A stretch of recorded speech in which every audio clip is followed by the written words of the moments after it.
Hey y'all, I'm T the Brand, expert lash artist and coach. Welcome to my channel. I am super excited about this video today because it is the first of its kind on my channel and I hope that y'all absolutely love it. I'm about to take y'all through a full client service experience with me. I'm gonna show y'all the ins and outs of what I do with my clients when they're getting the full sets. Hopefully, depending on how this video goes, then there'll be more of its kind and I'll show you guys more of my practices for fills and different kinds of lash sets. Before we get into this video, make sure if you haven't already, hit the subscribe button. If you like the video, hit the like button. Drop any questions that you may have about anything you see or anything that I say in this video in the comment section, and let's talk about it. And turn on your bell notification button so that you're aware every time I share new valuable content. So y'all, let's go ahead and get to it.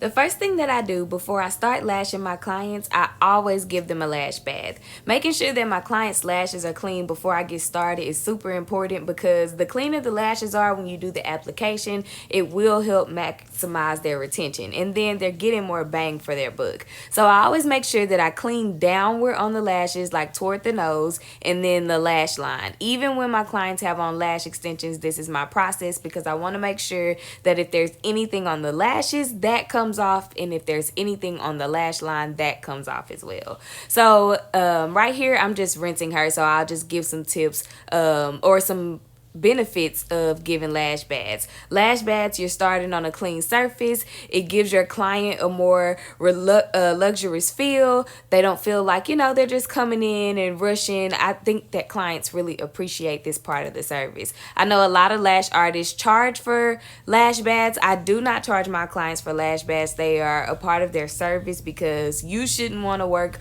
on an unclean surface, and you should want what's best for your client's lashes, and that's for them to last as long as possible.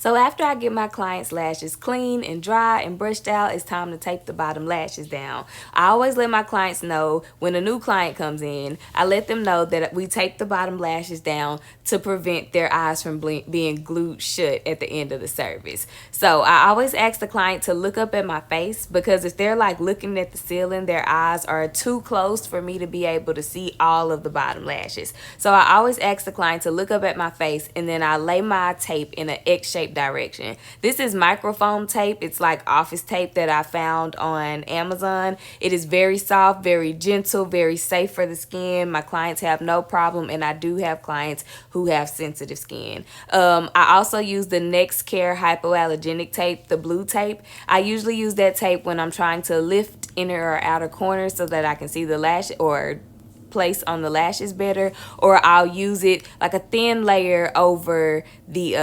microfoam tape if I were to have any flyaways down there. So I do my best to have my clients continue to look up at me because I don't want to have to apply tape and reapply and cause any kind of discomfort or possible irritation. So I ask my clients to close their eyes, make sure the tape feels good, and when I tell them to make sure the tape feels good, I make sure that they don't feel like anything is rubbing on their eyelid or on their eyeball. Sometimes when you see red eyes after people have gotten their lashes done, or if their eyes are sore at the bottom, maybe a little bruised, it's because the tape was rubbing against their eye. And they may not be able to feel it at first, but if it is comforting at any part of the service, you want to readjust that tape so that they don't have bruises on their eye. And I've experienced that a few times personally, simply because I just didn't feel it, fell asleep, woke up, and the tape was like stabbing me a little bit. So now I am mapping her lashes out. So what I'm doing right here, she wanted a little color patch, so I'm blocking that section off so that I know that's where I need to put the reds.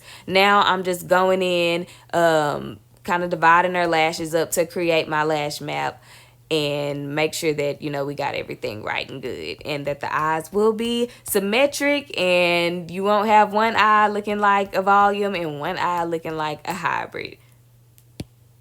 She didn't have a preference for the style or mapping of her lashes, so I just looked on Pinterest and found a map that I saw that looks pretty nice and decided to give it a try. All right, so it's time to get down to business. So I love using lashes from the lashsupply.com. They come off the strips so easy and fan like butter, as you can see. The adhesives gives my client the best retention. So I use the red bottle adhesive from the lashsupply.com, and it's called Magic All Seasons. I've also used the gold top bottle from the lashsupply.com, and it is called like Tornado Glue or something like that. I've used a few different adhesives from the Lash Supply, and the red Magic All Seasons is my favorite one. I love the viscosity, or basically the fluidity of the glue, and I love how it keeps my clients' lashes holding on, and their retention is really well. I get my tweezers from Live Bay Supplies, and that's LIVBAY. I recently gave Lash Invasion tweezers a try. I've been mostly using them to isolate, and they're doing a really good job, so I'm liking those. They're not hurting my hand or anything. But right now what I'm doing is just going in and kind of setting up a framework to do the lashes. And framework is just putting lashes in like the inner corner, putting the lash in each section so that I can kind of see how the set is building out. And as the video goes on, you'll be able to see that a little better. This helps me to make sure I make the eyes symmetrical, and it helps me to make sure that I don't turn a volume set into a mega volume set. Setting it up and being able to take my mirror and look in front of the lashes to make sure that they aren't getting too full, that helps me to make sure that, you know, I'm giving my clients the desired look that they want. Here's a closer look at how I do my process. When I'm doing trainings or helping other lash artists try to master isolation, I always tell them that there's no right or wrong way to do it, as long as you have one natural lash in between your tweezers and you're only applying the extension to one natural lash. And if you happen to have another natural lash or another extension get attached to it, make sure that you go in and separate it. The quicker you separate, the better. That way you don't cause your client any kind of discomfort or possible pain from the lashes being stuck together. But there is no right or wrong way to isolate. Different people use different methods. And different natural lashes require you to apply and make sure that you're isolating in a different way. So do what's best for you, what's comfortable for you, but make sure that you are upholding the quality of your work, that you're doing work with integrity, and that you're not just slapping lashes on and causing your clients any future pain from having poorly isolated lashes. All right, so this eye is done. Sometimes I will work back and forth between both eyes, but for this video, I wanted to make sure that I showed you guys my full process. As you can see, the volume is voluming. Everything is soft and fluffy. I'm going in now to make sure that there are no stickies. As you can see, everything is very nicely and properly isolated. No lashes are stuck together, because I do not want my clients to experience any kind of discomfort once they leave before they come in for their fills. And I don't want to create any potential lash damage by not isolating and separating everything. So now I'm about to just go in and do the other eye, and you guys will see what it looks like at the end.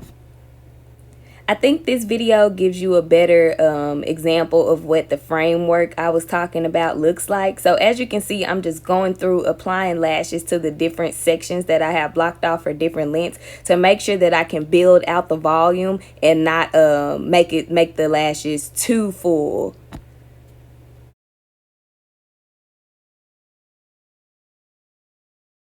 And as you can see, the left eye is done. Everything is soft and fluffy. The volume is voluming. Everything is well isolated and separated. In real time, this set took me about 2 hours. I blocked my full sets for 2.5 hours just in case the client has a gazillion natural lashes and I just need extra time to make sure that I can get them to the desired look. So now I go in with my bonder, which I use from the lashsupply.com. I've also used bonder from Live Bay Supplies, and it was really good as well, but I'm liking the Lash Supply right now. So I take my micro swabs and put 2 drops of bonder on 1 swab. I don't use the same swabs on both eyes, so as you can see, I'm only going in with 1, and I'm only going in applying the bonder to the basis of the lash extensions. What this does, this goes ahead and cures the glue so it immediately dries it. That way your client isn't having to wait 24 hours before they can take a hot shower or get them wet and clean them.